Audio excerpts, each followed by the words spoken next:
अस्सलाम वालेकुम। मैं उम्मीद करता हूँ आप सब लोग खैरियत से होंगे। तो आज हम बात करेंगे DSSC की जो रजिस्ट्रेशन है वो कैसे करनी चाहिए आपको, और किस तरह जो है वो अपने सर्च इंजन के ऊपर आपने टाइप करना है, जिसके बाद आपकी रजिस्ट्रेशन जो है वो स्टार्ट हो जाएगी। सबसे पहले आपने गूगल के जो सर्च इंजन पे जाना है और आपने लिखना है ज्वाइन पाकिस्तान आर्मी।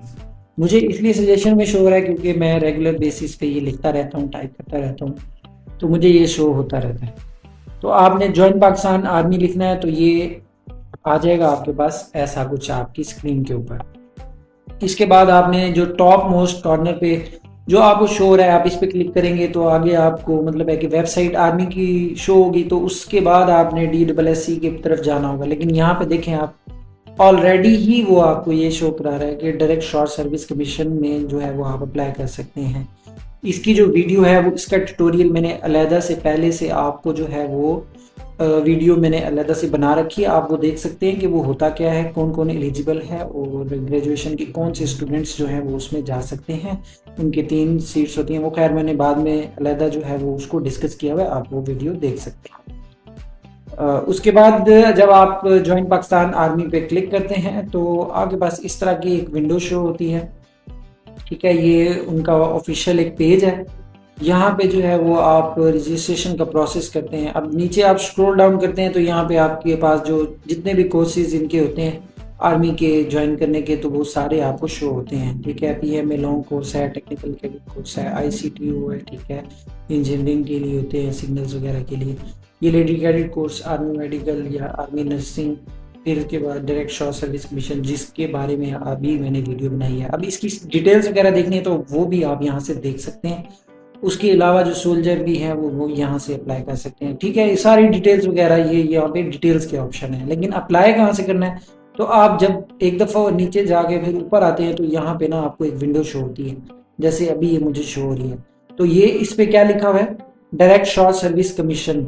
ठीक है, मई 2026 की एंट्री के लिए आप यहाँ से अप्लाई कर सकते हैं। डिटेल्स देखनी है, ठीक है, एग्जाम से स्लिप, ये तो उनके लिए ना जिन्होंने अप्लाई कर चुके होते हैं। ठीक है, तो हमने अप्लाई के ऑप्शन देखना है कि कहाँ से अप्लाई होगा, प्रोसेस स्टार्ट। तो सबसे पहले जो इंस्ट्रक्शंस है ना वो आपने गौर से पढ़नी है। ठीक है, पहली बात तो ये है कि इंस्ट्रक्शंस जो होती हैं वो जाहिर है आप जिस फील्ड में अप्लाई कर रहे हैं तो आपको पता होना चाहिए आप उसके लिए एलिजिबल हैं भी सही या नहीं। ये नहीं है कि आप अपने गलत डाटा वगैरह पुट कर दें और बाद में आप जाके टेस्ट दें और एक दफ़ा पकड़े जाएं तो फिर आपके खिलाफ कानूनी कार्रवाई कर सकते हैं। ठीक है, लायबल होंगे आप। तो खैर झूठ नहीं बोलना चाहिए। तो filling this form is mandatory, पहली बात है ये आप अप्लाई कर रहे हैं तो जाहिर है इस फॉर्म को फिल करना ज़रूरी है।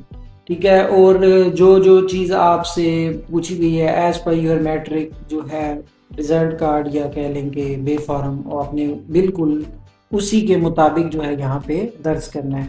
ठीक है, और ये सब कुछ जो है वो सही होना चाहिए, क्योंकि ये नहीं होना चाहिए बाद में आपकी मिस मैचिंग हो। और ठीक है, अब ये फिल करने के बाद जो है ये फॉर्म, तो आपको एक कंफर्मेशन मैसेज रिसीव होता है, उसके बेस पे आपका जो है वो आपको एक जो आपके टेस्ट का एग्ज़ाम स्लिप मिल जाती है, जिसके बाद आप जो है वो AS&RC जहाँ पे भी आपने अप्लाई किया होता है या जहाँ पे भी आप मतलब है कि जो आपके नियर है, मुल्तान है जैसे हमारे, या लाहौर है, कहीं भी और भी पिंडी वगैरह में कहीं भी हैं तो आप वहाँ पे विज़िट कर सकते हैं वो गिवन डेट के दिन।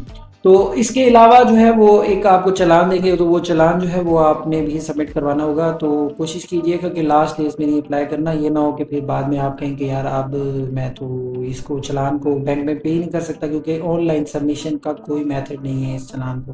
ठीक है, तो ये ना हो फिर बाद में आप कहेंगे यार ये तो मसला हो गया मेरे लिए, ये वो इस तरह। तो कोशिश करें कि पहले ही अप्लाई कर दें।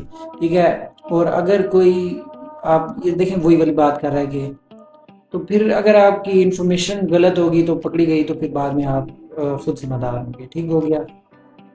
और ये होता है आपके पास बायोडाटा फॉर्म या बेसिक क्रेडेंशियल्स जिसे कहते हैं, पर्सनल इन्फॉर्मेशन आप जो है वो इसमें अपनी डालते हैं, मतलब आप आपसे रिलेटेड ही है। ठीक है, ये हर किसी की अपनी पर्सनल होती है। ठीक है, एजुकेशनल क्वालिफिकेशंस भी अपनी होती हैं, तो इसलिए आपने जब भी जो भी जैसे भी है सच सच सब लिख देना है। ठीक हो गया।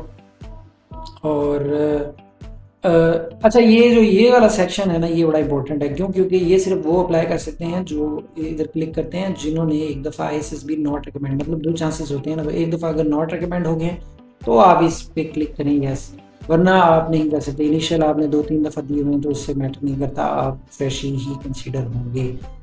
जो रिकमेंडेड या नॉट रिकमेंडेड कह लें, जो होते हैं कैंडिडेट्स, तो उनके लिए ये कॉर्नर यस होगा कि भाई हाँ जी दूसरी दफ़ा हुआ। उसके अलावा सबके लिए जो है ये फ्रेश ही कंसीडर करते हैं। तो ये यहाँ से फॉर्म अपने डाटा बायोडाटा फॉर्म फिल करने के बाद आप नेक्स्ट पे क्लिक करेंगे। यहाँ पे नेक्स्ट एक ऑप्शन है, तो फिर आपको इसी तरह और भी थोड़ी बहुत इन्फॉर्मेशन लेगी और फिर वो बस और आपसे जो है वो जैसे टिक करवाता है, जैसे गूगल भी आपसे करवाता है कि यार मैं एडमिट करता हूँ कि मेरी जो इन्फॉर्मेशन है वो सच है और ये वो इस तरह। तो उसके बाद आपके पास एक चालान जनरेट हो जाएगा, आपने वो पे करना होगा और फिर जो है वो एग्ज़ाम सेंटर में जो डेट आपको असाइन की जाएगी उस दिन आपने पहुँचना होगा।